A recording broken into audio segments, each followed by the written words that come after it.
साताऱ्यामध्ये महायुतीत कराडच्या नगराध्यक्ष पदावरून मिठाचा खडा पडलाय। नगराध्यक्ष पदाच्या उमेदवारावरून भाजप शिवसेना आमने-सामने आले। कराडला शिवसेनेचा नगराध्यक्ष पदाचा उमेदवार जाहीर केला गेलाय, तर कराड शहरामध्ये भाजपचाच उमेदवार निवडणूक लढवेल असं भाजपचे जिल्हाध्यक्ष आमदार अतुल भोसले यांनी म्हटलेलं आहे।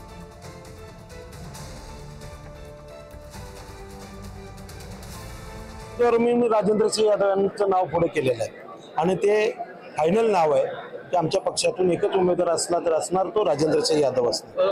त्यामुळे येणारं इलेक्शन आम्ही शिवसेने धनुष्यबाणावरतीच लढणार आहोत, देऊ शकत नाही। परंतु तशी वेळ आलीच तर पूर्ण सातारा जिल्ह्यामध्ये स्वतंत्रपणे लढण्याची आम्ही पूर्ण तयारी केली आहे।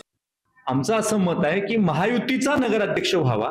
महायुतीचा नगराध्यक्ष होताना भारतीय जनता पार्टीचाच नगराध्यक्ष मागच्या वेळेला होता, सिटिंग नगराध्यक्ष होता। त्यामुळे साहजिकच आमचं असं म्हणणं आहे की भारतीय जनता पार्टीचाच नगराध्यक्ष पदाचा उमेदवार असावा आणि मित्र पक्षाने आम्हाला मदत करावी असं आमचं मत आहे। ठीक आहे, आता प्रत्येकाने आपापल्या पार्टीचं देह धोरण बघून विचार करावा, पण लोकप्रतिनिधी म्हणून मी ह्या गोष्टीवर ठाम आहे की भारतीय जनता पार्टीचाच उमेदवार हा चिन्हावर नगराध्यक्ष पदासाठी उभा राहील।